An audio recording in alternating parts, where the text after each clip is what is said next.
الحمد لله رب العالمين والعاقبة للمتقين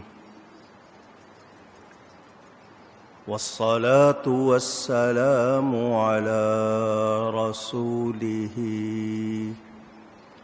سيد المرسلين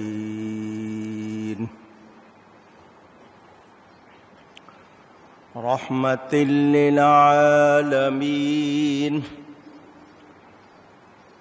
شفيع المذنبين سيد الأولين والآخرين سيدنا ومولانا محمد رسول رب العالمين وعلى آله وصحبه أجمعين. أما بعد فأعوذ بالله من الشيطان الرجيم.